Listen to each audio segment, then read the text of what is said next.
نبی کریم صلی اللہ علیہ وسلم سے روایت کی کہ آپ نے فرمایا نظر حق یعنی ثابت شدہ بات ہے۔ اگر کوئی ایسی چیز ہوتی جو تقدیر پر سبقت لے جا سکتی تو نظر سبقت لے جاتی، اور جب نظر بد کے علاج کے لیے تم سے غسل کرنے کے لیے کہا جائے تو غسل کر لو۔ صحیح مسلم حدیث نمبر 5702۔ ابن نمیر نے ہشام سے، انہوں نے اپنے والد سے، انہوں نے حضرت عائشہ رضی اللہ تعالیٰ عنہ سے روایت کی، کہا کہ رسول اللہ صلی اللہ علیہ وسلم پر بنی زریق کے ایک یہودی لبید بن اعصم نے جادو کیا، یہاں تک کہ آپ صلی اللہ علیہ وسلم کو خیال آتا کہ میں یہ کام کر رہا ہوں، حالانکہ وہ کام کرتے نہ تھے۔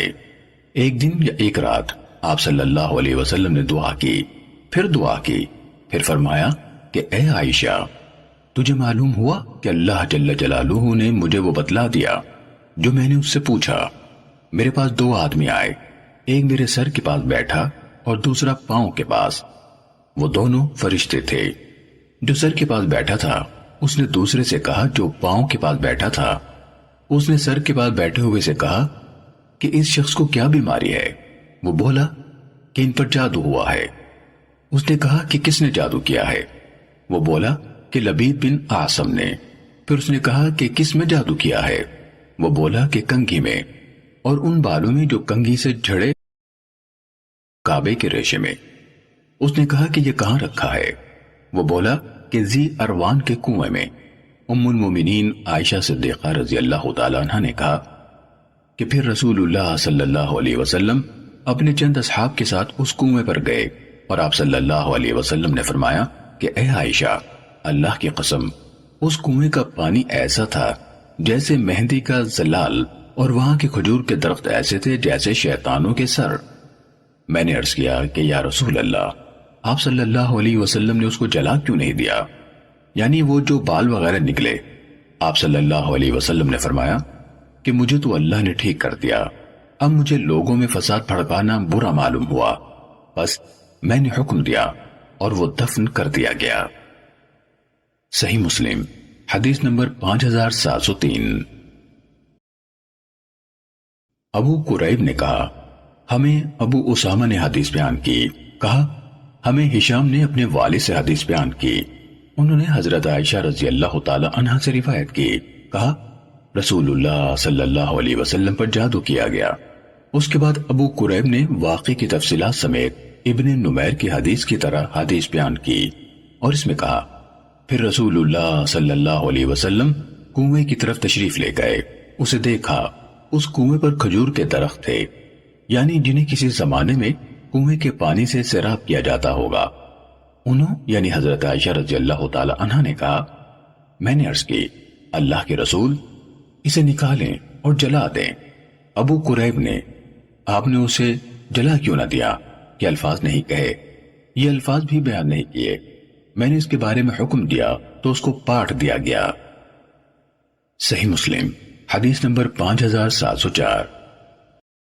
خالد بن حارث نے کہا ہمیں شعبہ نے ہشام بن زید سے حدیث بیان کی، انہوں نے حضرت انس رضی اللہ تعالی عنہ سے روایت کی کہ ایک یہودی عورت رسول اللہ صلی اللہ علیہ وسلم کے پاس زہر آلود پکی ہوئی بکری لے کر آئی۔ نبی کریم صلی اللہ علیہ وسلم نے اس میں سے کچھ گوشت کھایا، آپ کو اس کے زہر آلود ہونے کا پتہ چل گیا تو اس عورت کو رسول اللہ صلی اللہ علیہ وسلم کے پاس لایا گیا۔ آپ نے اس عورت سے اس زہر کے بارے میں پوچھا تو اس نے کہا نعوذ باللہ، میں آپ کو قتل کرنا چاہتی تھی۔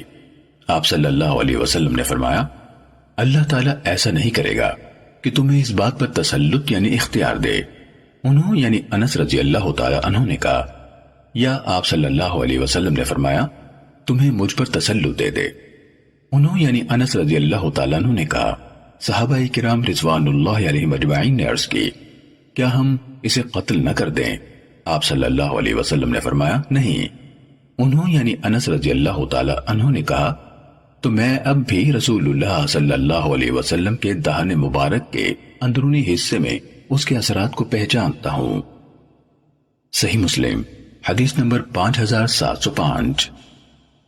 روح بن عبادہ نے کہا ہمیں شعبہ نے حدیث بیان کی، کہا میں نے ہشام بن زید سے سنا، انہوں نے کہا میں نے حضرت انس رضی اللہ تعالی عنہ سے سنا، وہ حدیث بیان کر رہے تھے کہ ایک یہودی عورت نے گوشت میں زہر ملا دیا اور پھر اس گوشت کو رسول اللہ صلی اللہ علیہ وسلم کے پاس لے آئی، جس طرح خالد بن حارث کی حدیث ہے۔ صحیح مسلم حدیث نمبر 5706۔ جریر نے اعمش سے، انہوں نے ابو زحا سے، انہوں نے مسروق سے، انہوں نے حضرت عائشہ رضی اللہ تعالی عنہ سے روایت کی، کہا جب ہم میں سے کوئی شخص بیمار ہوتا تو رسول اللہ صلی اللہ علیہ وسلم اس کے متاثرہ حصے پر اپنا دایاں ہاتھ پھیرتے، پھر فرماتے تکلیف کو دور کر دے، اے تمام انسانوں کے پالنے والے، شفا دے، تو ہی شفا دینے والا ہے، تیری شفا کے سوا کوئی شفا نہیں، ایسی شفا جو بیماری کو ذرہ برابر باقی نہیں چھوڑتی۔ پھر جب رسول اللہ صلی اللہ علیہ وسلم بیمار ہوئے اور آپ کے لیے اعضاء کو حرکت دینا مشکل ہو گیا تو میں نے آپ کا دست مبارک تھاما تاکہ جس طرح خود آپ صلی اللہ علیہ وسلم کیا کرتے تھے میں بھی اسی طرح کروں، تو آپ صلی اللہ علیہ وسلم نے اپنا ہاتھ میرے ہاتھ سے چھڑا لیا، پھر فرمایا اے میرے اللہ مجھے بخش دے اور مجھے رفیق اعلیٰ کی معیت عطا کر دے۔ انہوں نے کہا پھر میں دیکھنے لگی تو آپ صلی اللہ علیہ وسلم رحلت فرما چکے تھے۔ صحیح مسلم حدیث نمبر 5707۔ یحییٰ بن یحییٰ نے کہا ہمیں حشیم نے خبر دی، ابو بکر بن خلاد اور ابو قریب نے کہا ہمیں ابو معاویہ نے حدیث بیان کی، بشر بن خالد نے کہا ہمیں محمد بن جعفر نے حدیث سنائی، ابن بشار نے کہا ہمیں ابن عدی نے حدیث بیان کی۔ ان دونوں یعنی محمد بن جعفر اور ابن ابی عدی نے شعبہ سے روایت کی۔ اسی طرح ابو بکر بن ابی شیبہ اور ابو بکر بن خلاد نے بھی ہمیں یہ حدیث بیان کی۔ دونوں نے کہا ہمیں یحییٰ قطان نے سفیان سے حدیث بیان کی۔ ان سب نے جریر کی سند کے ساتھ اعمش سے روایت کی۔ حشیم اور شعبہ کی روایت میں ہے کہ آپ صلی اللہ علیہ وسلم اپنا ہاتھ اس متاثرہ حصے پر پھیرتے، اور سفیان ثوری کی حدیث میں ہے آپ اپنا دایاں ہاتھ اس پر پھیرتے، اور اعمش سے سفیان اور ان سے یحییٰ کی روایت کردہ حدیث کے آخر میں ہے، کہا میں نے منصور کو یہ حدیث سنائی تو انہوں نے اسی کے مطابق حضرت عائشہ رضی اللہ تعالی عنہ سے مسروق اور ان سے ابراہیم کی روایت کردہ حدیث بیان کی۔ صحیح مسلم حدیث نمبر 5708۔ ابو عوانہ نے منصور سے، انہوں نے ابراہیم سے، انہوں نے مسروق سے، انہوں نے حضرت عائشہ رضی اللہ تعالی عنہ سے روایت کی کہ بلا شبہ رسول اللہ صلی اللہ علیہ وسلم جب کسی مریض کی عیادت کرتے تھے تو فرماتے تکلیف دور کرتے، اے سب لوگوں کے پالنے والے اس کو شفا عطا کر، تو شفا دینے والا ہے، تیری شفا کے سوا کوئی شفا نہیں، ایسی شفا دے جو ذرہ برابر بیماری کو نہ چھوڑے۔ صحیح مسلم حدیث نمبر 5709۔ ابو بکر بن ابی شیبہ اور زہیر بن حرب نے کہا ہمیں جریر نے منصور سے حدیث بیان کی، انہوں نے ابو زحا سے، انہوں نے مسروق سے، انہوں نے حضرت عائشہ رضی اللہ تعالی عنہ سے روایت کی کہ رسول اللہ صلی اللہ علیہ وسلم جب کسی مریض کے پاس تشریف لاتے تو اس کے لیے دعا فرماتے ہوئے کہتے تکلیف دور کر دے، اے سب انسانوں کے پالنے والے، اور شفا عطا کر، تو ہی شفا دینے والا ہے، شفا عطا کر، تیری شفا کے سوا کوئی شفا نہیں، ایسی شفا سے جو بیماری کو باقی نہ چھوڑے۔ ابو بکر بن ابی شیبہ کی روایت میں ہے آپ اس کے لیے دعا فرماتے اور کہتے اور تو ہی شفا دینے والا ہے۔ صحیح مسلم حدیث نمبر 5710۔ اسرائیل نے منصور سے، انہوں نے ابراہیم اور مسلم بن صبیح سے، انہوں نے مسروق سے، انہوں نے حضرت عائشہ رضی اللہ تعالی عنہ سے روایت کی، کہا رسول اللہ صلی اللہ علیہ وسلم جب کسی مریض کی عیادت کرتے تھے، آگے جس طرح ابو عوانہ اور جریر کی حدیث میں ہے۔ صحیح مسلم حدیث نمبر 5711۔ ابن نمیر نے کہا ہمیں ہشام نے اپنے والد سے حدیث بیان کی، انہوں نے حضرت عائشہ رضی اللہ تعالی عنہ سے روایت کی کہ رسول اللہ صلی اللہ علیہ وسلم ان کلمات کے ساتھ دم کرتے تھے تکلیف دور فرما دے، اے سب انسانوں کے پالنے والے، شفا تیرے ہی ہاتھ میں ہے، تیرے سوا اس تکلیف کو دور کرنے والا اور Welcome to my channel Mirza JB. صحیح مسلم Like and حدیث نمبر subscribe. 5712۔ ابو اسامہ اور عیسیٰ بن یونس دونوں نے ہشام سے اسی سند کے ساتھ اسی کے مانند روایت کی۔ صحیح مسلم حدیث نمبر 5713۔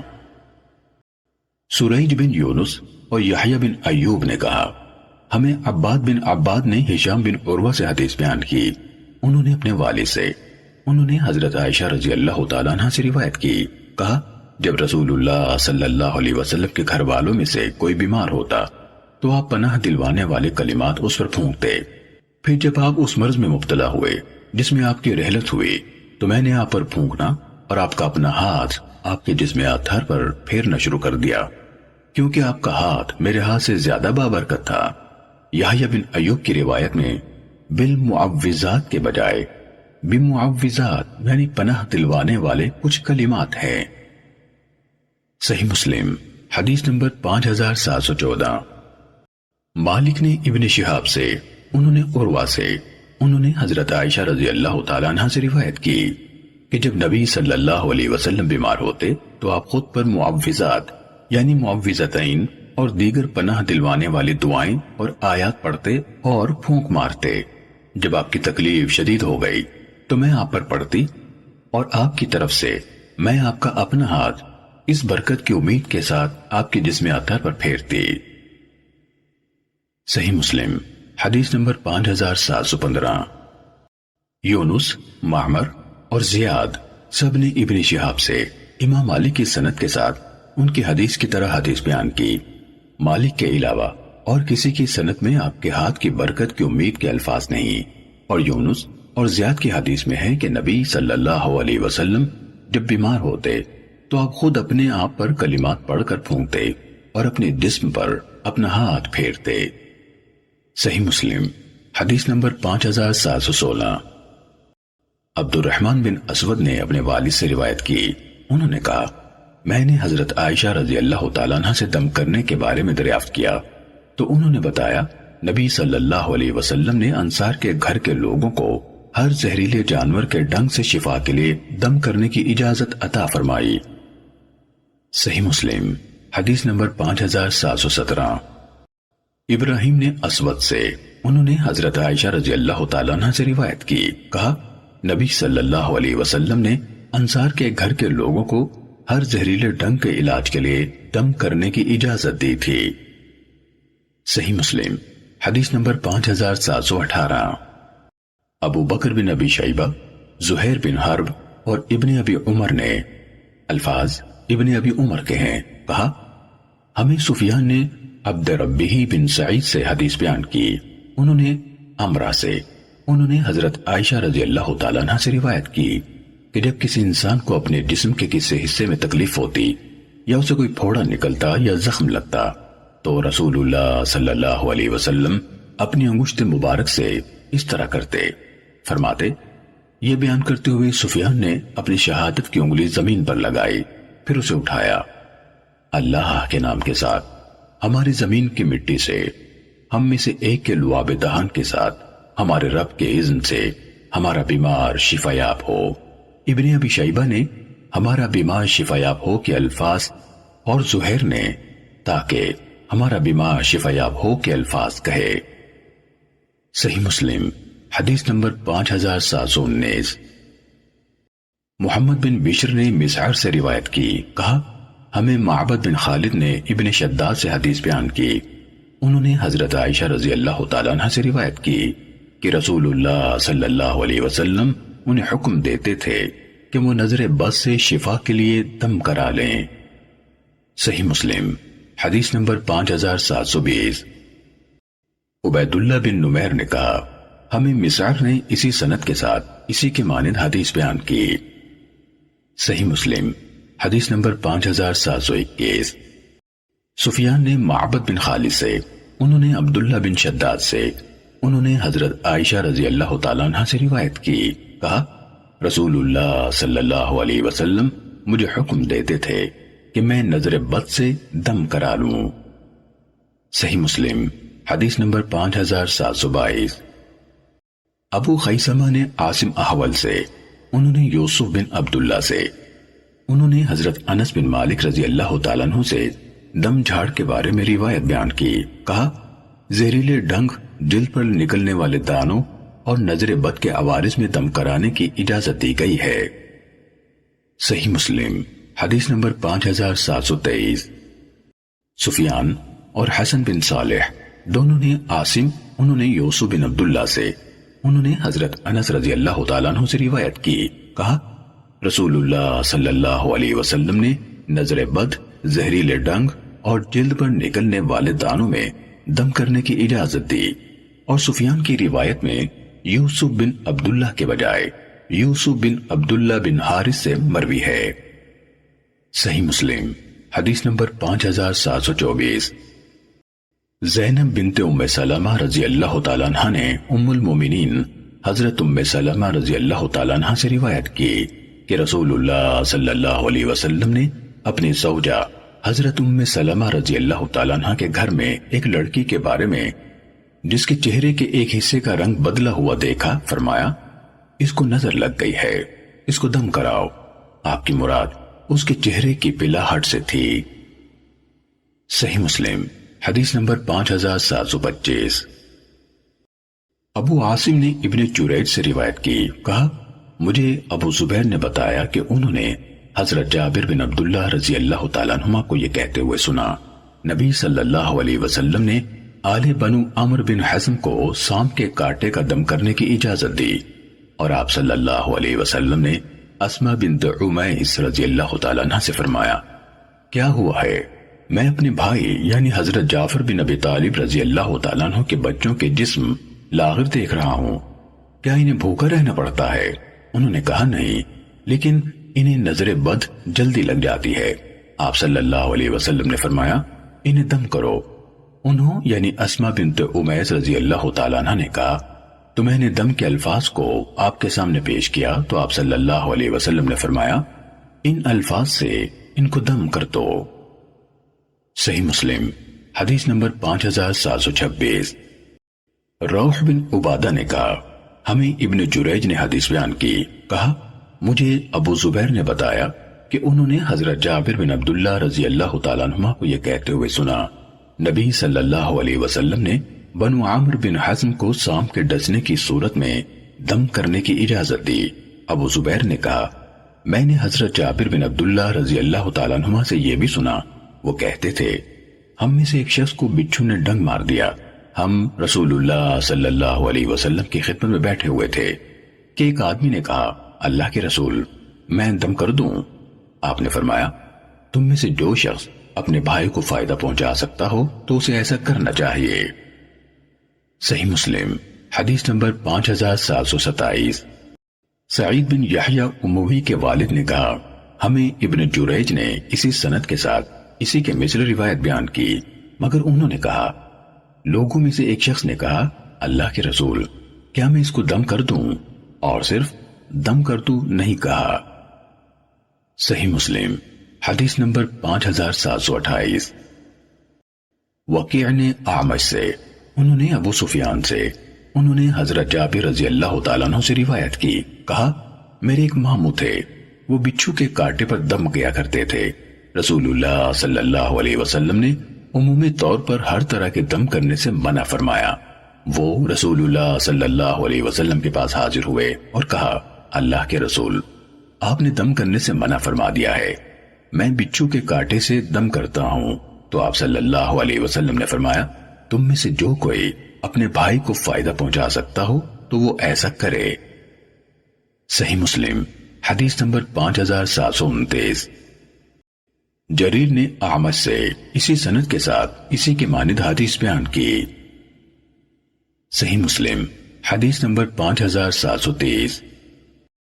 ابو معاویہ نے اعمش سے، انہوں نے سفیان سے، انہوں نے حضرت جابر رضی اللہ تعالیٰ عنہ سے روایت کی، کہا رسول اللہ صلی اللہ علیہ وسلم نے دم کرنے سے منع فرما دیا تو عمر بن حزم کا خاندان رسول اللہ صلی اللہ علیہ وسلم کی خدمت میں حاضر ہوا اور عرض کی اللہ کے رسول ہمارے پاس دم کرنے کا ایک کلمہ تھا، ہم اس سے بچھو کے ڈسے ہوئے کو دم کرتے تھے اور آپ نے دم کرنے سے منع فرما دیا۔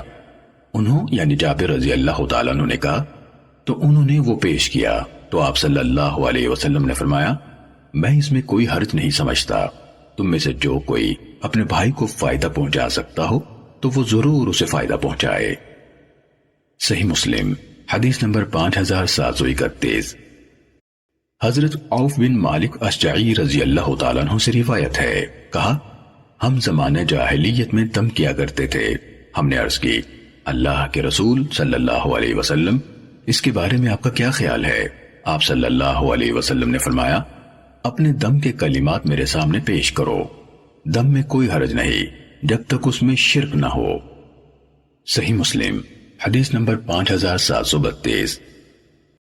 حشیم نے ابو بشر سے، انہوں نے ابو متوکل سے، انہوں نے حضرت ابو سعید خدری رضی اللہ تعالیٰ عنہ سے روایت کی کہ رسول اللہ صلی اللہ علیہ وسلم کے چند صحابہ کرام رضوان اللہ علیہ مجمعین سفر میں تھے۔ عرب کے قبائل میں سے کسی قبیلے کے سامنے سے ان کا گزر ہوا۔ انہوں نے ان قبیلے والے لوگوں سے چاہا کہ وہ انہیں اپنا مہمان بنائیں۔ انہوں نے مہمان بنانے سے انکار کر دیا۔ پھر انہوں نے کہا کیا تم میں کوئی دم کرنے والا ہے؟ کیونکہ قوم کے سردار کو کسی چیز نے ڈس لیا ہے یا اسے کوئی بیماری لاحق ہو گئی ہے۔ ان صحابہ کرام رضوان اللہ علیہ مجمعین میں سے ایک آدمی نے کہا ہاں۔ پھر وہ اس کے قریب آئے اور اسے فاتحۃ الکتاب سے دم کر دیا۔ وہ آدمی ٹھیک ہو گیا تو اس دم کرنے والے کو بکریوں کا ایک ریوڑ یعنی 30 بکریاں پیش کی گئیں۔ اس نے انہیں فوری طور پر قبول کرنے یعنی کام میں لانے سے انکار کر دیا اور کہا یہاں تک کہ میں رسول اللہ صلی اللہ علیہ وسلم کو ماجرا سنا دوں۔ وہ رسول اللہ صلی اللہ علیہ وسلم کی خدمت میں حاضر ہوا اور سارا ماجرا کو سنایا اور کہا اللہ کے رسول صلی اللہ علیہ وسلم میں نے فاتح الکتاب کے علاوہ اور کوئی دم نہیں کیا۔ آپ صلی اللہ علیہ وسلم مسکرائے اور فرمایا تمہیں کیسے پتا چلا کہ وہ دم بھی ہے؟ پھر انہیں لے لو اور اپنے ساتھ میرا بھی حصہ رکھو۔ صحیح مسلم حدیث نمبر 5733۔ شعبہ نے ابو بشر سے اسی سند کے ساتھ روایت کی اور حدیث میں یہ کہا اس نے ام القرآن یعنی سورہ فاتحہ پڑھنی شروع کی اور اپنا تھوک جمع کرتا اور اس پر پھینکتا جاتا تو وہ آدمی تندرست ہو گیا۔ Hello guys, welcome to صحیح my مسلم channel حدیث نمبر Mirza 5734۔ یزید بن ہارون نے کہا ہمیں ہشام بن حسان نے محمد بن سیرین سے خبر دی۔ انہوں نے اپنے بھائی معبد بن سیرین سے، انہوں نے حضرت ابو سعید خدری رضی اللہ تعالیٰ عنہ سے روایت کی، کہا ہم نے ایک مقام پر پڑاؤ کیا۔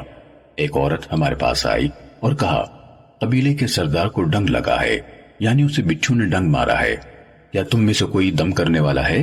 ہم میں سے ایک آدمی اس کے ساتھ جانے کے لیے کھڑا ہو گیا۔ اس کے بارے میں ہمارا خیال نہیں تھا کہ وہ اچھی طرح دم کر سکتا ہے۔ اس نے اس ڈسے ہوئے کو فاتحہ سے دم کیا تو وہ ٹھیک ہو گیا۔ تو انہوں نے اسے بکریوں کا ایک ریور اور ہم سب کو دودھ پلایا۔ ہم نے اس سے پوچھا کیا تم اچھی طرح دم کرنا جانتے تھے؟ اس نے کہا میں نے اسے صرف فاتحۃ الکتاب سے دم کیا ہے۔ کہا میں نے ساتھیوں سے کہا ان بکریوں کو کچھ نہ کہو یہاں تک کہ ہم رسول اللہ صلی اللہ علیہ وسلم کی خدمت میں حاضر ہو جائیں۔ ہم نبی کریم صلی اللہ علیہ وسلم کی خدمت میں حاضر ہوئے، آپ کو یہ بات بتائی تو آپ صلی اللہ علیہ وسلم نے فرمایا اسے کس ذریعے سے پتا چلا کہ یہ فاتحہ دم کا کلمہ بھی ہے؟ ان بکریوں کو بانٹ لو اور اپنے ساتھ میرا بھی حصہ رکھو۔ صحیح مسلم حدیث نمبر 5735۔ ہمیں ہشام نے اسی سند کے ساتھ اسی طرح حدیث بیان کی، مگر اس نے کہا ہم میں سے ایک آدمی اس کے ساتھ جانے کے لیے کھڑا ہو گیا، ہم نے کبھی گمان نہیں کیا تھا کہ وہ دم کر سکتا ہے۔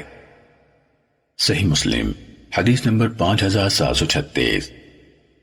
سیدنا عثمان بن ابی العاص ثقفی رضی اللہ تعالیٰ عنہ سے روایت ہے کہ انہوں نے رسول اللہ صلی اللہ علیہ وسلم سے اپنے ایک درد کی شکایت کی جو ان کے بدن میں پیدا ہو گیا تھا جب سے وہ مسلمان ہوئے تھے۔ آپ صلی اللہ علیہ وسلم نے فرمایا کہ تم اپنا ہاتھ درد کی جگہ پر رکھو اور 3 بار بسم اللہ کہو، اس کے بعد 7 بار یہ کہو اعوذ باللہ وقدرتہ من شر ما اجد واحاذر، میں اللہ تعالیٰ کی پناہ مانگتا ہوں اس چیز کی برائی سے جس کو پاتا ہوں اور جس سے ڈرتا ہوں۔ صحیح مسلم حدیث نمبر 5737۔ عبد الاعلی نے سعید جریری سے، انہوں نے ابو علا سے روایت کی کہ سیدنا عثمان بن عاص رضی اللہ تعالیٰ عنہ نبی کریم صلی اللہ علیہ وسلم کے پاس آئے اور کہا کہ یا رسول اللہ، شیطان میری نماز میں حائل ہو جاتا ہے اور مجھے قرآن بھلا دیتا ہے۔ آپ صلی اللہ علیہ وسلم نے فرمایا کہ اس شیطان کا نام خنزب ہے۔ جب تجھے اس شیطان کا اثر معلوم ہو تو اس سے اللہ تعالیٰ کی پناہ مانگ اور نماز کے اندر ہی بائیں طرف 3 بار تھوک لے۔ سیدنا عثمان رضی اللہ تعالیٰ عنہ نے کہا کہ میں نے ایسا ہی کیا، پھر اللہ تعالیٰ نے اس شیطان کو مجھ سے دور کر دیا۔ صحیح مسلم حدیث نمبر 5738۔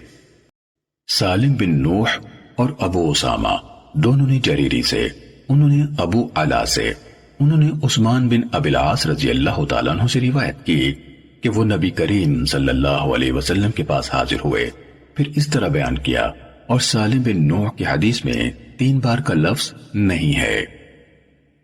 صحیح مسلم حدیث نمبر 5739۔ سفیان نے سعید جریری سے روایت کی، کہا ہمیں یزید بن عبداللہ بن شخیر نے حدیث بیان کی، انہوں نے حضرت عثمان بن ابی العاص رضی اللہ تعالیٰ عنہ سے روایت کی، کہا میں نے عرض کی اللہ کے رسول صلی اللہ علیہ وسلم، پھر ان کی حدیث کی مانند بیان کیا۔ صحیح مسلم حدیث نمبر 5740۔ حضرت جابر رضی اللہ تعالیٰ عنہ نے رسول اللہ صلی اللہ علیہ وسلم سے روایت کی کہ آپ صلی اللہ علیہ وسلم نے فرمایا ہر بیماری کی دوا ہے، جب کوئی دوا بیماری پر ٹھیک بٹھا دی جاتی ہے تو مریض اللہ تعالیٰ کے حکم سے تندرست ہو جاتا ہے۔ صحیح مسلم حدیث نمبر 5741۔ بکیر نے کہا کہ عاصم بن عمر بن قتادہ نے انہیں حدیث سنائی کہ حضرت جابر بن عبداللہ رضی اللہ تعالیٰ عنہما نے مقنع بن سنان تابعی کی عیادت کی، پھر فرمایا میں اس وقت تک یہاں سے نہیں جاؤں گا جب تک کہ تم پوچھنے نہ لگوا لو، کیونکہ میں نے رسول اللہ صلی اللہ علیہ وسلم سے سنا ہے، آپ فرماتے ہیں یقیناً اس میں شفا ہے۔ صحیح مسلم حدیث نمبر 5742۔ عبد الرحمن بن سلیمان نے حضرت عاصم بن عمر بن قتادہ سے روایت کی، کہا کہ سیدنا جابر بن عبداللہ رضی اللہ تعالیٰ عنہما ہمارے گھر میں آئے اور ایک شخص کو زخم کی تکلیف تھی، یعنی قرحہ پڑ گیا تھا۔ سیدنا جابر رضی اللہ تعالیٰ عنہ نے کہا کہ تجھے کیا تکلیف ہے؟ وہ بولا کہ قرحہ ہو گیا ہے جو کہ مجھ پر نہایت سخت ہے۔ سیدنا جابر رضی اللہ تعالیٰ عنہ نے کہا کہ اے غلام، ایک پوچھنے لگانے والے کو لے کر آ۔ وہ بولا کہ پوچھنے لگانے والے کا کیا کام ہے؟ سیدنا جابر رضی اللہ تعالیٰ عنہ نے کہا کہ میں اس زخم پر پوچھنے لگوانا چاہتا ہوں۔ وہ بولا کہ اللہ کی قسم مجھے مکھیاں ستائیں گی اور کپڑا لگے گا تو مجھے تکلیف ہوگی اور مجھ پر بہت سخت وقت گزرے گا۔ جب سیدنا جابر رضی اللہ تعالیٰ عنہ نے دیکھا کہ اس کو پوچھنے لگانے سے رنج ہوتا ہے تو کہا کہ میں نے رسول اللہ صلی اللہ علیہ وسلم سے سنا ہے، آپ صلی اللہ علیہ وسلم فرماتے تھے کہ اگر تمہاری دواؤں میں بہتر کوئی دوا ہے تو 3 ہی دوائیں ہیں، ایک تو پوچھنا، دوسرا شہد کا ایک گھونٹ، اور تیسرا انگارے سے جلانا۔ اور رسول اللہ صلی اللہ علیہ وسلم نے فرمایا کہ میں داغ لینا بہتر نہیں جانتا۔ راوی نے کہا کہ پھر پوچھنے لگانے والا آیا اور اس نے اس کو پوچھنے لگائے اور اس کی بیماری جاتی رہی۔ صحیح مسلم حدیث نمبر 5743۔ حضرت جابر رضی اللہ تعالیٰ عنہ سے روایت کی کہ حضرت ام سلمہ رضی اللہ تعالیٰ عنہ نے رسول اللہ صلی اللہ علیہ وسلم سے پوچھنے لگوانے کے متعلق اجازت طلب کی تو نبی کریم صلی اللہ علیہ وسلم نے حضرت ابو طیبہ رضی اللہ تعالیٰ عنہ کو حکم دیا کہ انہیں پوچھنے لگائیں۔ انہوں نے یعنی جابر رضی اللہ تعالیٰ عنہ نے کہا حضرت ابو طیبہ رضی اللہ تعالیٰ عنہ حضرت ام سلمہ رضی اللہ تعالیٰ عنہ کے رضاعی بھائی تھے یا نابالغ لڑکے تھے، اور انہوں نے ہاتھ یا پاؤں ایسی جگہ پوچھنے لگائے جنہیں دیکھنا محرم یا بچے کے لیے جائز ہے۔ صحیح مسلم حدیث نمبر 5744۔ ابو معاویہ نے اعمش سے، انہوں نے ابو سفیان سے، انہوں نے حضرت جابر رضی اللہ تعالیٰ عنہ سے روایت کی، کہا رسول اللہ صلی اللہ علیہ وسلم نے جب حضرت ابی بن کعب رضی اللہ تعالیٰ عنہ کو جنگ خندق کے موقع پر ہاتھ کی بڑی رگ پر زخم لگا تو ان کے پاس ایک طبیب بھیجا۔ اس نے ان کی زخمی رگ کی خراب ہو جانے والی جگہ کاٹی، پھر اس پر داغ لگایا تاکہ خون رک جائے۔ صحیح مسلم حدیث نمبر 5745۔ جریر اور سفیان دونوں نے اعمش سے اسی سند کے ساتھ بیان کیا اور تو ان کی رگ کاٹی کے الفاظ بیان نہیں کیے۔ صحیح مسلم حدیث نمبر 5746۔ سلیمان نے کہا میں نے ابو سفیان کو سنا، انہوں نے کہا میں نے حضرت جابر بن عبداللہ رضی اللہ تعالیٰ عنہما سے سنا، انہوں نے کہا غزوہ احزاب میں حضرت ابی بن کعب رضی اللہ تعالیٰ عنہ کے بازو کی بڑی رگ میں تیر لگا تو نبی کریم صلی اللہ علیہ وسلم نے انہیں داغ لگوایا۔ صحیح مسلم حدیث نمبر 5747۔ ابو زبیر نے حضرت جابر رضی اللہ تعالیٰ عنہ سے روایت کی، کہا حضرت سعد بن معاذ رضی اللہ تعالیٰ عنہ کے بازو کی بڑی رگ میں تیر لگا، کہا تو نبی کریم صلی اللہ علیہ وسلم نے اپنے دست مبارک سے تیر کے پھل کے ساتھ اس جگہ کو داغ لگایا، ان کا ہاتھ دوبارہ سوج گیا تو آپ نے دوبارہ اس پر داغ لگایا۔ صحیح مسلم حدیث نمبر 5748۔ حضرت ابن عباس رضی اللہ تعالیٰ عنہما سے روایت ہے کہ رسول اللہ صلی اللہ علیہ وسلم نے پوچھنے لگوانے اور لگانے والے کو اس کی اجرت دی اور آپ نے ناک کے ذریعے دوائی لی۔ صحیح مسلم حدیث نمبر 5749۔ عمر بن عامر انصاری نے کہا میں نے حضرت انس بن مالک رضی اللہ تعالیٰ عنہ سے سنا، آپ کہہ رہے تھے رسول اللہ صلی اللہ علیہ وسلم نے پوچھنے بھی لگوائے، آپ کسی کی اجرت کے معاملے میں کسی پر ذرہ برابر ظلم نہیں کرتے تھے بلکہ زیادہ ہی عطا فرماتے تھے۔ صحیح مسلم حدیث نمبر 5750۔ یحییٰ بن سعید نے عبید اللہ سے روایت کی، کہا مجھے نافع نے حضرت ابن عمر رضی اللہ تعالیٰ عنہما سے خبر دی، انہوں نے رسول اللہ صلی اللہ علیہ وسلم سے روایت کی کہ آپ صلی اللہ علیہ وسلم نے فرمایا بخار جہنم کی لپٹوں میں سے ہے، اس کو پانی سے ٹھنڈا کرو۔ صحیح مسلم حدیث نمبر 5751۔ عبداللہ بن نمیر اور محمد بن بشر نے کہا ہمیں عبید اللہ نے نافع سے حدیث بیان کی، انہوں نے حضرت ابن عمر رضی اللہ تعالیٰ عنہما سے، انہوں نے نبی کریم صلی اللہ علیہ وسلم سے روایت کی کہ آپ صلی اللہ علیہ وسلم نے فرمایا بخار کی شدت جہنم کی لپٹوں سے ہے، اس کو پانی سے ٹھنڈا کرو۔ صحیح مسلم حدیث نمبر 5752۔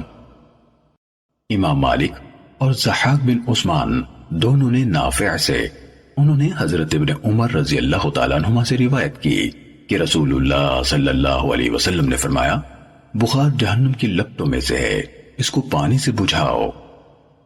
صحیح مسلم حدیث نمبر 5753۔ محمد بن زید نے حضرت ابن عمر رضی اللہ تعالیٰ عنہما سے روایت کی کہ رسول اللہ صلی اللہ علیہ وسلم نے فرمایا بخار جہنم کی لپٹوں سے ہے، اس کو پانی سے بجھاؤ۔ صحیح مسلم حدیث نمبر 5754۔ ابن نمیر نے ہشام سے، انہوں نے اپنے والد سے، انہوں نے حضرت عائشہ رضی اللہ تعالیٰ عنہ سے روایت کی کہ رسول اللہ صلی اللہ علیہ وسلم نے فرمایا بخار جہنم کی لپٹوں سے ہے، اس کو پانی سے ٹھنڈا کرو۔ صحیح مسلم حدیث نمبر 5755۔ خالد بن حارث اور عبدہ بن سلیمان نے ہشام سے اسی سند کے ساتھ اسی کے مانند روایت کی۔ صحیح مسلم حدیث نمبر 5756۔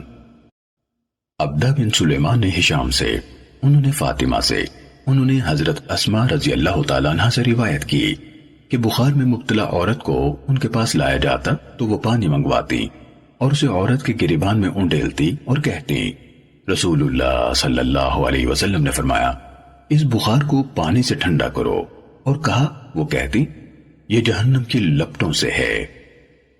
صحیح مسلم حدیث نمبر 5757۔ ابن نمیر اور ابو اسامہ نے ہشام سے اسی سند کے ساتھ حدیث بیان کی، اور ابن نمیر کی حدیث میں ہے وہ اس کے اور اس کی قمیص کے گریبان کے درمیان پانی ڈالتی ابو اسامہ کی حدیث میں انہوں نے یہ جہنم کی لپٹوں میں سے ایک کا ذکر نہیں کیا۔ ابو احمد نے کہا، ابراہیم نے کہا، ہمیں حسن بن بشر نے حدیث بیان کی، کہا ہمیں ابو اسامہ نے اسی سند کے ساتھ حدیث بیان کی۔ صحیح مسلم حدیث نمبر 5758۔ سعید بن مسروق نے عبایہ بن رفاعہ سے، انہوں نے اپنے دادا سے، انہوں نے حضرت رافع بن خدیج رضی اللہ تعالیٰ عنہ سے روایت کی، کہا میں نے رسول اللہ صلی اللہ علیہ وسلم سے سنا، آپ فرما رہے تھے بخار جہنم کی جوش سے ہے، اس کو پانی سے ٹھنڈا کرو۔ صحیح مسلم حدیث نمبر 5759۔ ابو بکر بن ابی شیبہ، محمد بن مثنى، محمد بن حاتم اور ابو بکر بن نافع نے کہا ہمیں عبد الرحمن بن مہدی نے سفیان سے حدیث بیان کی، انہوں نے اپنے والد سے، انہوں نے عبایہ بن رفاعہ سے روایت کی، کہا مجھے رافع بن خدیج رضی اللہ تعالیٰ عنہ نے حدیث سنائی، کہا میں نے رسول اللہ صلی اللہ علیہ وسلم سے سنا، آپ فرماتے تھے بخار جہنم کے جوش سے ہے، اسے خود سے پانی کے ذریعے ٹھنڈا کرو۔ ابو بکر کی روایت میں خود سے کے الفاظ نہیں ہیں، نیز ابو بکر نے کہا کہ عبایہ بن رفاعہ نے حدثنی کے بجائے اخبرنی رافع بن خدیج کہا۔ صحیح مسلم حدیث نمبر 5760۔ حضرت عائشہ رضی اللہ تعالیٰ عنہ سے روایت ہے، انہوں نے کہا نبی کریم صلی اللہ علیہ وسلم کے مرض میں ہم نے آپ کی مرضی کے بغیر منہ کے کونے سے آپ کے دہن مبارک میں دوائی ڈالی، آپ نے اشارے سے روکا بھی کہ مجھے زبردستی دوائی نہ پلاؤ۔ ہم نے آپس میں کہا یہ مریض کی طبعی طور پر دوائی کی ناپسندیدگی کی وجہ سے ہے۔ جب آپ کو افاقہ ہوا تو آپ صلی اللہ علیہ وسلم نے فرمایا تم میں سے کوئی نہ بچے، سب کو زبردستی ہی دوائی پلائی جائے سوائے عباس رضی اللہ تعالیٰ عنہ کے، کیونکہ وہ تمہارے ساتھ موجود نہیں تھے۔ صحیح مسلم حدیث نمبر 5761۔ سفیان بن عیینہ نے زہری سے، انہوں نے عبید اللہ بن عبداللہ سے، انہوں نے عکاشہ بن محسن رضی اللہ تعالیٰ عنہ کی بہن ام قیس بنت محسن رضی اللہ تعالیٰ عنہ سے روایت کی، کہا میں اپنے بیٹے کو لے کر رسول اللہ صلی اللہ علیہ وسلم کی خدمت میں حاضر ہوئی، جس نے ابھی تک کھانا شروع نہیں کیا تھا، اس نے آپ پر پیشاب کر دیا تو آپ نے پانی منگوا کر اس پر بہا دیا۔ صحیح مسلم حدیث نمبر 5762۔ انہوں نے یعنی ام قیس رضی اللہ تعالی عنہ نے کہا میں اپنے ایک بچے کو لے کر آپ صلی اللہ علیہ وسلم کی خدمت میں حاضر ہوئی، میں نے اس کے گلے میں سوزش کی بنا پر اس کے حلق کو انگلی سے اوپر کی طرف دبایا تھا تاکہ سوزش کی وجہ سے لٹکا ہوا حصہ اوپر ہو جائے، تو آپ صلی اللہ علیہ وسلم نے فرمایا تم انگلیوں کے دباؤ کے ذریعے سے اپنے بچوں کا گلا کیوں دباتی ہو؟ آپ نے بچوں کے لیے اس تکلیف دہ طریقہ علاج کو ناپسند فرمایا، تم عود ہندی کا استعمال لازم کر لو، اس میں 7 اقسام کی شفا ہے، ان میں سے ایک نمونیا ہے، ہلکی سوزش کے لیے اس کو ناک کے راستے استعمال کیا جاتا ہے اور نمونیے کے لیے اسے منہ میں انڈیلا جاتا ہے۔ صحیح مسلم حدیث نمبر 5763۔ یونس بن یزید نے کہا کہ ابن شہاب نے انہیں بتایا، کہا مجھے عبید اللہ بن عبداللہ بن عتبہ بن مسعود نے خبر دی کہ حضرت ام قیس بنت محسن رضی اللہ تعالی عنہ پہلے ہجرت کرنے والی ان خواتین میں سے تھیں جنہوں نے رسول اللہ صلی اللہ علیہ وسلم کے ساتھ بیعت کی تھی۔ یہ بنو اسد بن خزیمہ کے فرد حضرت عکاشہ بن محسن رضی اللہ تعالیٰ عنہ کی بہن تھیں۔ کہا انہوں نے مجھے خبر دی کہ وہ رسول اللہ صلی اللہ علیہ وسلم کی خدمت میں اپنے ایک بیٹے کو لے آئیں جو ابھی انہوں نے مجھے خبر دی کہ وہ رسول اللہ صلی اللہ علیہ وسلم کی خدمت میں اپنے ایک بیٹے کو لے کر آئیں جو ابھی کھانا کھانے کی عمر کو نہیں پہنچا تھا، انہوں نے گلے کی سوزش کی بنا پر اس کے حلق کو انگلی سے دبایا تھا۔ یونس نے کہا حلق دبایا تھا یعنی انگلی چبھوئی تھی تاکہ فاسد خون نکل جائے، انہیں یہ خوف تھا کہ اس کے گلے میں سوزش ہے۔ انہوں یعنی ام قیس رضی اللہ تعالی عنہ نے کہا رسول اللہ صلی اللہ علیہ وسلم نے فرمایا اس انگلی چبھونے والے طریقے سے تم اپنے بچوں کا گلا کیوں دباتی ہو؟ اس عود ہندی یعنی کست کا استعمال کرو کیونکہ اس میں 7 اقسام کی شفا ہے، ان میں سے ایک نمونیا ہے۔ صحیح مسلم حدیث نمبر 5764۔ عبید اللہ نے کہا انہوں یعنی ام قیس رضی اللہ تعالیٰ عنہ نے مجھ سے بیان کیا کہ ان کے اسی بچے نے رسول اللہ صلی اللہ علیہ وسلم کی گود میں پیشاب کر دیا تھا۔ رسول اللہ صلی اللہ علیہ وسلم نے پانی منگوا کر اس پر بہا دیا تھا اور اس کو زیادہ رگڑ کر نہیں دھویا تھا۔ صحیح مسلم حدیث نمبر 5765۔ Like and subscribe. عقیل نے ابن شہاب سے روایت کی، کہا مجھے ابو سلمہ بن عبد الرحمن اور سعید بن مسیب نے بتایا کہ حضرت ابو ہریرہ رضی اللہ تعالیٰ عنہ نے ان دونوں کو خبر دی کہ انہوں نے رسول اللہ صلی اللہ علیہ وسلم کو یہ فرماتے ہوئے سنا، شنیز سام یعنی موت کے علاوہ ہر بیماری سے شفا ہے، سام موت ہے، اور حبہ سودا سے مراد شنیز یعنی زیرہ سیاہ ہے۔ صحیح مسلم حدیث نمبر 5766۔ یونس نے ابن شہاب سے، انہوں نے سعید بن مسیب سے، انہوں نے ابو ہریرہ رضی اللہ تعالیٰ عنہ سے، اور انہوں نے رسول اللہ صلی اللہ علیہ وسلم سے روایت کی۔ سفیان بن عیینہ، معمر اور شعیب سب نے زہری سے، انہوں نے ابو سلمہ سے، انہوں نے حضرت ابو ہریرہ رضی اللہ تعالیٰ عنہ سے، اور انہوں نے رسول اللہ صلی اللہ علیہ وسلم سے عقیل کی حدیث کے مانند روایت کی۔ سفیان اور یونس کی حدیث میں الحبۃ السوداء کے الفاظ ہیں، انہوں نے آگے شونیس نہیں کہا۔ صحیح مسلم حدیث نمبر 5767۔ اعلیٰ بن عبد الرحمن کے والد نے حضرت ابو ہریرہ رضی اللہ تعالیٰ عنہ سے روایت کی، رسول اللہ صلی اللہ علیہ وسلم نے فرمایا موت کے سوا کوئی بیماری نہیں جس کی شونیس کے ذریعے سے شفا نہ ہوتی ہو۔ صحیح مسلم حدیث نمبر 5768۔ عروہ نے رسول اللہ صلی اللہ علیہ وسلم کی اہلیہ حضرت عائشہ رضی اللہ تعالیٰ عنہ سے روایت کی کہ جب ان کے خاندان میں سے کسی فرد کا انتقال ہوتا تو عورتیں اس کی تعزیت کے لیے جمع ہو جاتی، پھر ان کے گھر والے اور خواص رہ جاتے اور باقی لوگ چلے جاتے۔ اس وقت وہ تلبینے کی ایک ہانڈی یعنی دیگچی پکانے کو کہتی، تلبینہ پکایا جاتا، پھر سرید بنایا جاتا اور اس پر تلبینہ ڈالا جاتا، پھر وہ کہتی یہ کھاؤ کیونکہ میں نے رسول اللہ صلی اللہ علیہ وسلم کو یہ فرماتے ہوئے سنا، تلبینہ بیمار کے دل کو راحت بخشتا ہے اور غم کو ہلکا کرتا ہے۔ صحیح مسلم حدیث نمبر 5769۔ شعبہ نے قتادہ سے، انہوں نے ابو متوکل سے، انہوں نے حضرت ابو سعید خدری رضی اللہ تعالیٰ عنہ سے روایت کی، کہا رسول اللہ صلی اللہ علیہ وسلم کی خدمت میں ایک شخص حاضر ہوا اور عرض کی میرے بھائی کا پیٹ چل پڑا ہے یعنی 10 لگ گئے ہیں۔ تو رسول اللہ صلی اللہ علیہ وسلم نے فرمایا اس کو شہد پلاؤ۔ اس نے اسے شہد پلایا، وہ پھر آیا اور کہا میں نے اسے شہد پلایا ہے، اس سے دستوں کی تیزی میں مزید اضافہ ہو گیا ہے۔ آپ صلی اللہ علیہ وسلم نے 3 بار اسے وہی فرمایا یعنی شہد پلاؤ۔ جب وہ چوتھی بار آیا تو آپ صلی اللہ علیہ وسلم نے فرمایا اسے شہد پلاؤ۔ اس نے کہا میں نے اسے شہد پلایا ہے، اس سے دستوں میں اضافے کے علاوہ اور کچھ نہیں ہوا۔ تو رسول اللہ صلی اللہ علیہ وسلم نے فرمایا اللہ نے سچ فرمایا ہے کہ شہد میں شفا ہے اور تمہارے بھائی کا پیٹ جھوٹ بول رہا ہے۔ اس نے اسے اور شہد پلایا تو وہ تندرست ہو گیا۔ صحیح مسلم حدیث نمبر 5770۔ سعید نے قتادہ سے، انہوں نے ابو متوکل ناجی سے، انہوں نے حضرت ابو سعید خدری رضی اللہ تعالیٰ عنہ سے روایت کی کہ ایک شخص رسول اللہ صلی اللہ علیہ وسلم کی خدمت میں حاضر ہوا اور عرض کی کہ میرے بھائی کا پیٹ خراب ہو گیا ہے۔ آپ نے فرمایا اس کو شہد پلاؤ۔ آگے شعبہ کی حدیث کے ہم معنی روایت ہے۔ صحیح مسلم حدیث نمبر 5771۔ امام مالک نے محمد بن منقدر اور عمر بن عبید اللہ کے آزاد کردہ غلام ابو نضر سے، انہوں نے عامر بن سعد بن ابی وقاص رضی اللہ تعالیٰ عنہ سے روایت کی کہ انہوں نے سنا کہ وہ حضرت اسامہ بن زید رضی اللہ تعالیٰ عنہ سے پوچھ رہے تھے آپ نے طاعون کے بارے میں رسول اللہ صلی اللہ علیہ وسلم سے کیا سنا؟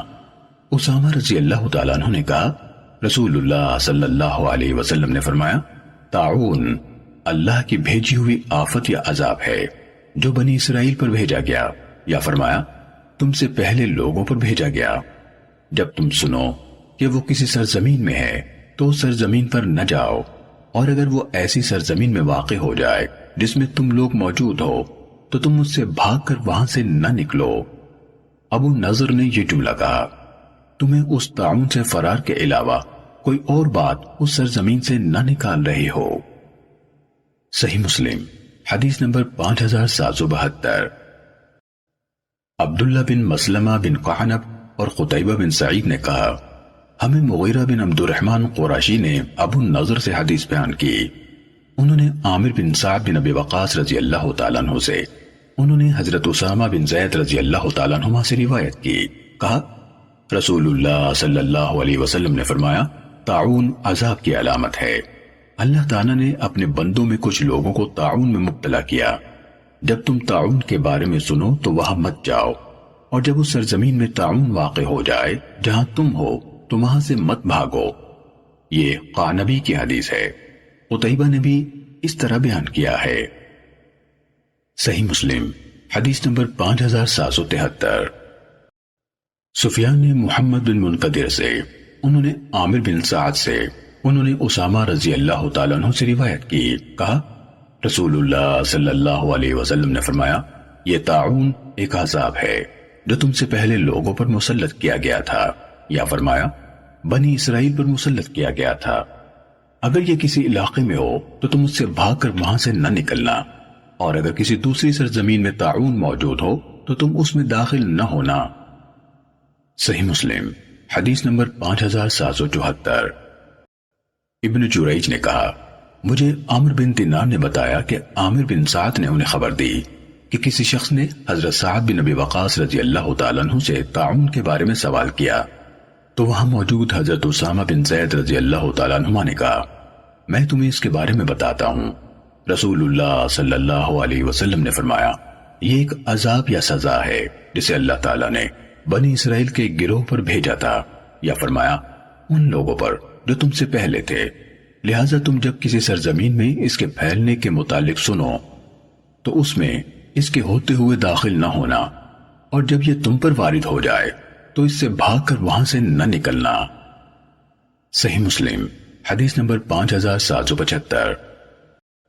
حماد بن زید اور سفیان بن عیینہ دونوں نے عمر بن دینار سے ابن جریج کی سند کے ساتھ اسی کی حدیث کے مانند حدیث بیان کی۔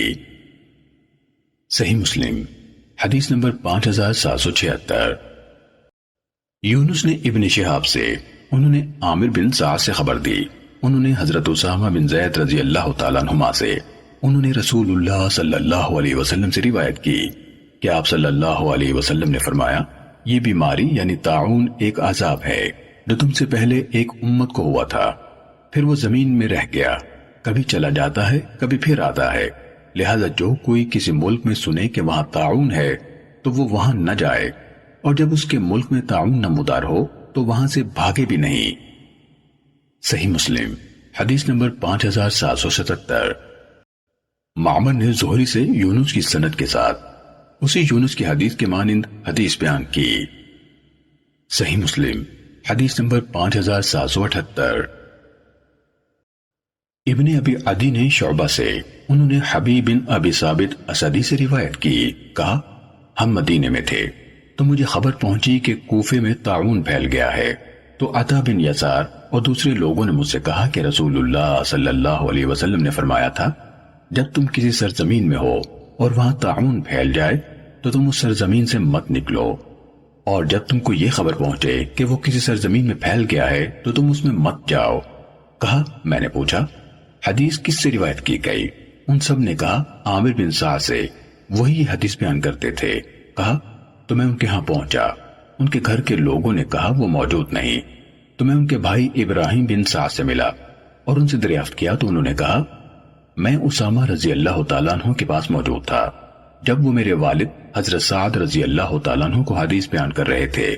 انہوں نے کہا میں نے رسول اللہ صلی اللہ علیہ وسلم سے سنا، آپ فرما رہے تھے یہ بیماری سزا اور عذاب ہے یا عذاب کا بقیہ حصہ ہے جس میں تم سے پہلے کے لوگوں کو مبتلا کیا گیا تھا، تو جب یہ کسی سرزمین میں پھیل جائے اور تم وہیں ہو تو وہاں سے باہر مت نکلو، اور جب تمہیں خبر پہنچے کہ یہ کسی سرزمین میں ہے تو اس میں مت جاؤ۔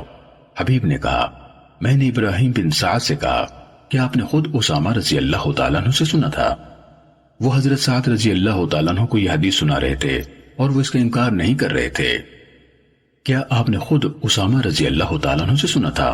وہ حضرت سعد رضی اللہ تعالیٰ عنہ کو یہ حدیث سنا رہے تھے اور وہ اس کا انکار نہیں کر رہے تھے۔ انہوں نے کہا ہاں۔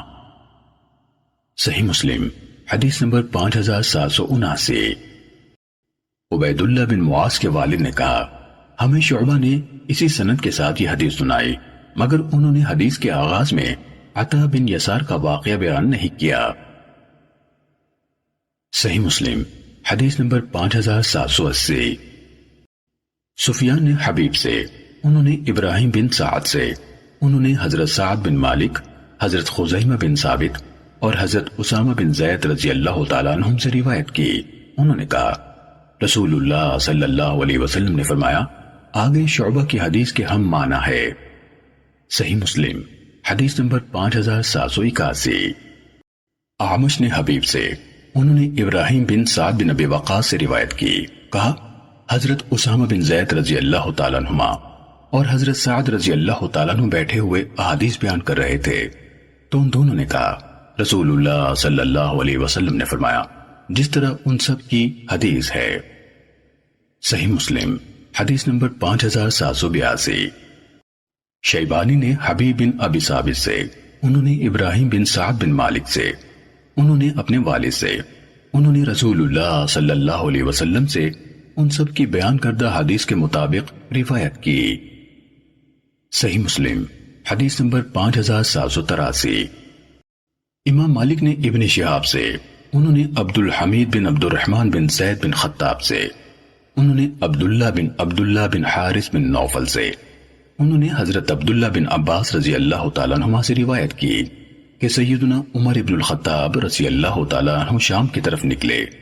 جب تبوک کے مقام سرخ پر پہنچے تو لشکرگاہوں کے عمرہ میں سیدنا ابو عبیدہ بن جراح رضی اللہ تعالیٰ عنہ اور ان کے اصحاب نے آپ سے ملاقات کی اور یہ بتایا کہ شام میں وبا پھیل گئی ہے۔ سیدنا ابن عباس رضی اللہ تعالیٰ عنہما نے کہا کہ سیدنا عمر رضی اللہ تعالیٰ عنہ نے کہا کہ میرے سامنے مہاجرین اولین کو بلاؤ، یعنی مہاجرین اولین وہ لوگ ہیں جنہوں نے دونوں قبلے کی طرف قبلوں کی طرف نماز پڑھی ہو۔ میں نے ان کو بلایا۔ سیدنا عمر رضی اللہ تعالیٰ عنہ نے ان سے مشورہ لیا اور ان سے بیان کیا کہ شام کے ملک میں وبا پھیلی ہوئی ہے۔ انہوں نے اختلاف کیا، بعض نے کہا کہ آپ ایک اہم کام کے لیے نکلے ہوئے ہیں اس لیے ہم آپ کا لوٹنا مناسب نہیں سمجھتے، بعض نے کہا کہ تمہارے ساتھ وہ لوگ ہیں جو اگلوں میں باقی رہ گئے ہیں اور رسول اللہ صلی اللہ علیہ وسلم کے اصحاب ہیں اور ہم ان کو وبائی ملک میں لے جانا مناسب نہیں سمجھتے۔ سیدنا عمر رضی اللہ تعالیٰ عنہ نے کہا کہ اب تم لوگ جاؤ، پھر کہا کہ انصار کے لوگوں کو بلاؤ۔ میں نے ان کو بلایا تو انہوں نے ان سے مشورہ لیا۔ انصار بھی مہاجرین کی چال چلے اور انہی کی طرح اختلاف کیا۔ سیدنا عمر رضی اللہ تعالیٰ عنہ نے کہا کہ تم لوگ جاؤ، پھر کہا کہ اب قریش کے بوڑھوں کو بلاؤ جو فتح مکہ سے پہلے یا فتح کے ساتھ ہی مسلمان ہوئے ہیں۔ میں نے ان کو بلایا اور ان میں سے دو نے بھی اختلاف نہیں کیا، سب نے یہی کہا کہ ہم مناسب سمجھتے ہیں کہ آپ لوگوں کو لے کر لوٹ جائیے اور ان کو وبا کے سامنے نہ کیجیے۔ آخر سیدنا عمر رضی اللہ تعالیٰ عنہ نے لوگوں میں منادی کرا دی کہ میں صبح کو اونٹ پر سوار ہوں گا اور مدینے لوٹوں گا، تم بھی سوار ہو جاؤ۔ سیدنا ابو عبیدہ بن جراح رضی اللہ تعالیٰ عنہ نے کہا کہ کیا تقدیر سے بھاگتے ہو؟ سیدنا عمر رضی اللہ تعالیٰ عنہ نے کہا کہ کاش یہ بات کوئی اور کہتا، یا اگر اور کوئی کہتا تو میں اس کو سزا دیتا، اور سیدنا عمر رضی اللہ تعالیٰ عنہ برا جانتے تھے ان کا خلاف کرنے کو۔ ہاں ہم اللہ کی تقدیر سے اللہ کی تقدیر کی طرف بھاگتے ہیں۔ اگر تمہارے پاس اونٹ ہوں اور تم ایک وادی میں جاؤ جس کے دو کنارے ہوں، ایک کنارہ سرسبز اور شاداب ہو اور دوسرا خشک اور خراب ہو، اور تم اپنے اونٹوں کو سرسبز اور شاداب کنارے میں چراؤ تو اللہ کی تقدیر سے چرایا، اور جو خشک اور خراب میں چراؤ تب بھی اللہ کی تقدیر سے چرایا۔ سیدنا عمر رضی اللہ تعالیٰ عنہ کا مطلب یہ ہے کہ جیسے اس چرواہے پر کوئی الزام نہیں ہے بلکہ اس کا فعل قابل تعریف ہے کہ جانوروں کو آرام دیا، ایسا ہی میں بھی اپنی رعیت کا چرانے والا ہوں۔ تو جو ملک اچھا معلوم ہوتا ہے ادھر لے جاتا ہوں، اور یہ کام تقدیر کے خلاف نہیں ہے بلکہ عین تقدیر الہی ہے۔ اتنے میں سیدنا عبد الرحمن بن عوف رضی اللہ تعالیٰ عنہ آئے۔ وہ کسی کام کو گئے ہوئے تھے۔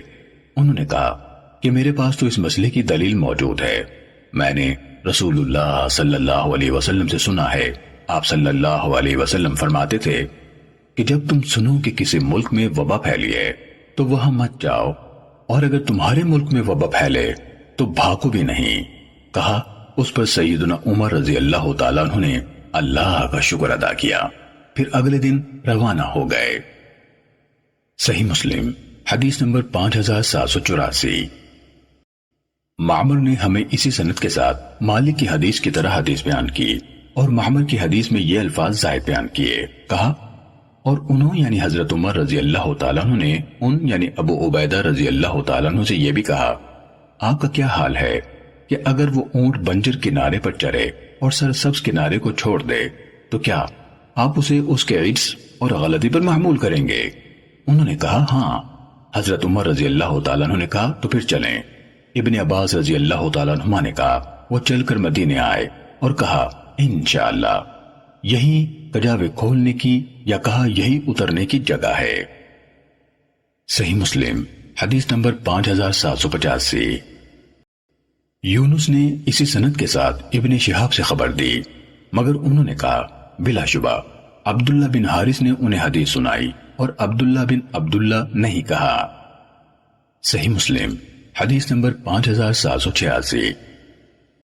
امام مالک نے ابن شہاب سے، انہوں نے عبداللہ بن عامر بن ربیعہ سے روایت کی کہ حضرت عمر رضی اللہ تعالیٰ عنہ شام کی طرف روانہ ہوئے۔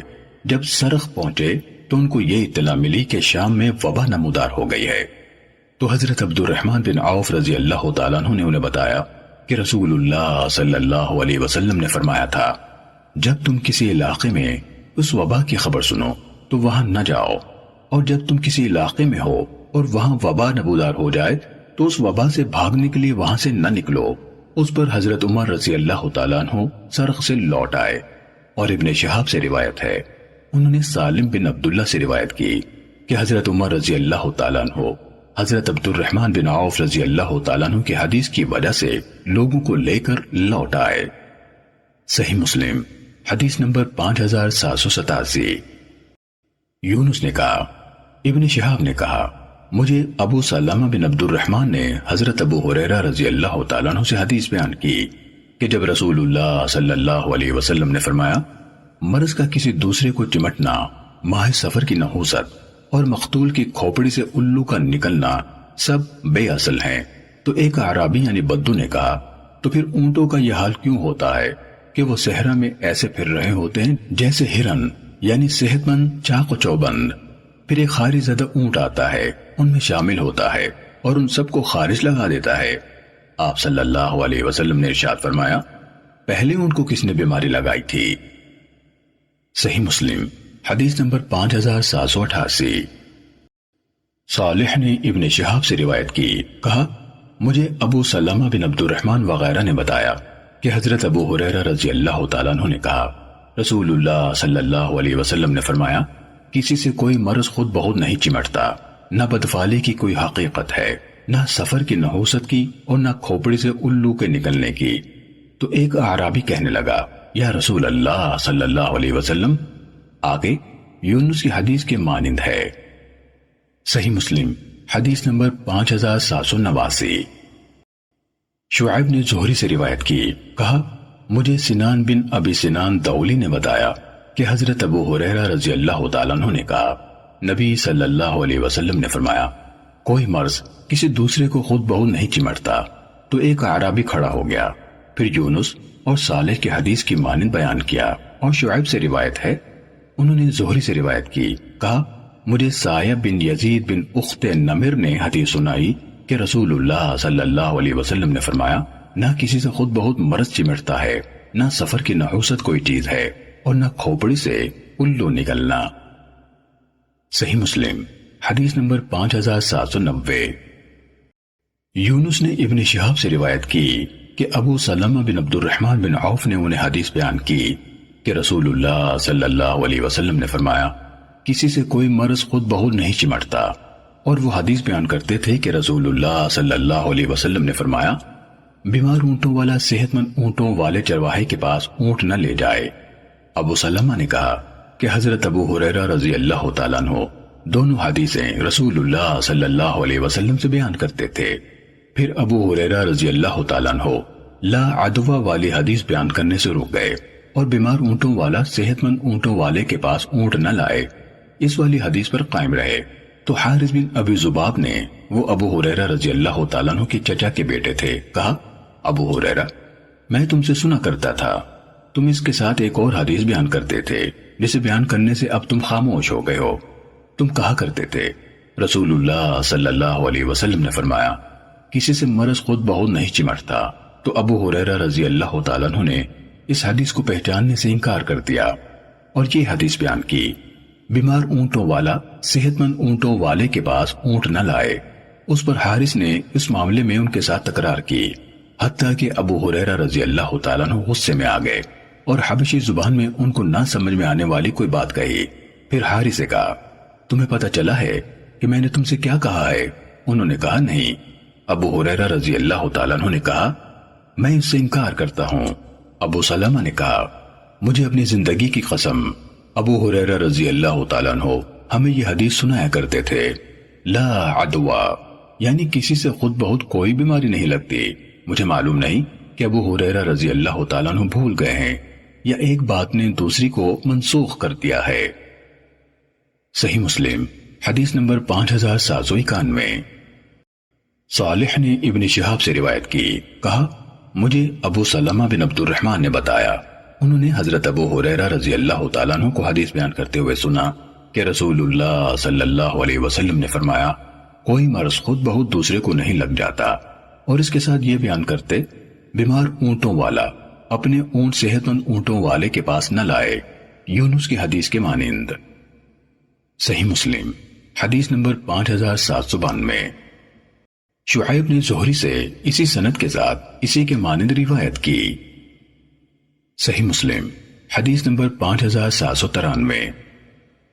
علا کے والد عبد الرحمن نے حضرت ابو ہریرہ رضی اللہ تعالیٰ عنہ سے روایت کی کہ رسول اللہ صلی اللہ علیہ وسلم نے فرمایا، کسی سے خود بخود مرض کا لگ جانا، کھوپڑی سے الو کا نکلنا، ستارے کے غائب ہونے اور طلوع ہونے سے بارش برسنا اور سفر کی نحوست کی کوئی حقیقت نہیں۔ صحیح مسلم حدیث نمبر 5794۔ ابو خیثمہ زہیر نے ابو زبیر سے، انہوں نے حضرت جابر رضی اللہ تعالیٰ عنہ سے روایت کی، کہا، رسول اللہ صلی اللہ علیہ وسلم نے فرمایا، کسی سے کوئی مرض لازمی طور پر نہیں چمٹ جاتا، نہ بدشگونی کوئی چیز ہے، نہ چھلاوے یعنی غول بیابانی کی کوئی حقیقت ہے۔ صحیح مسلم حدیث نمبر 5795۔ یزید تستری نے کہا، ہمیں ابو زبیر نے حضرت جابر رضی اللہ تعالیٰ عنہ سے روایت کی، کہا، رسول اللہ صلی اللہ علیہ وسلم نے فرمایا، کسی سے کوئی مرض خود بخود نہیں چمٹتا، نہ چھلاوا کوئی چیز ہے، نہ سفر کی نحوست کی کوئی حقیقت ہے۔ صحیح مسلم حدیث نمبر 5796۔ ابن جریج نے کہا، مجھے ابو زبیر نے بتایا کہ انہوں نے جابر بن عبداللہ رضی اللہ تعالیٰ عنہ کو کہتے ہوئے سنا، میں نے نبی صلی اللہ علیہ وسلم کو یہ فرماتے ہوئے سنا ہے، کسی سے کوئی مرض خود بخود نہیں لگ جاتا، نہ سفر کی نحوست اور نہ چھلاوا کوئی چیز ہے۔ ابن جریج نے کہا، میں نے ابو زبیر کو یہ ذکر کرتے ہوئے سنا کہ حضرت جابر رضی اللہ تعالیٰ عنہ نے ان کے سامنے آپ صلی اللہ علیہ وسلم کے فرمان وَلَا سَفَرَ کی وضاحت کی۔ ابو زبیر نے کہا، سفر پیٹ کی بیماری ہے۔ حضرت جابر رضی اللہ تعالیٰ عنہ سے پوچھا گیا، کیسے؟ انہوں نے کہا جاتا تھا کہ اس سے پیٹ کے اندر بننے والے جانور مراد ہیں۔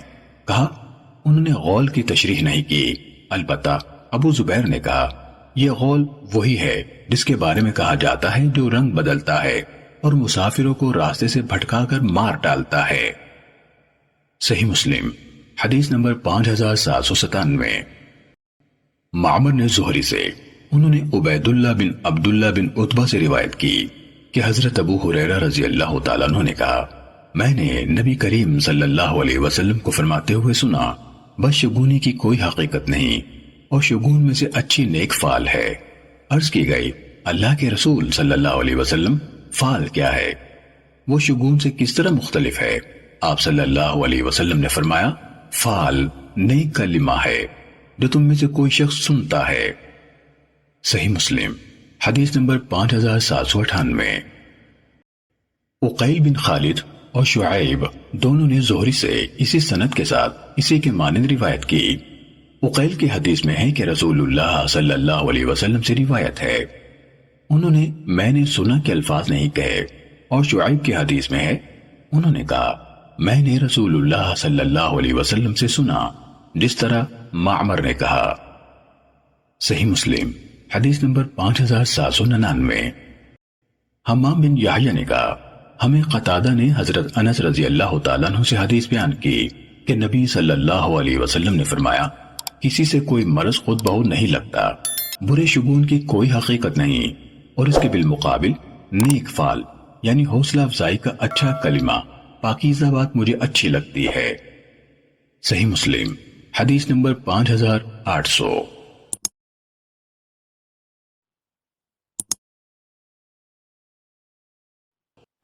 Hello guys, welcome to my channel Mirza JB.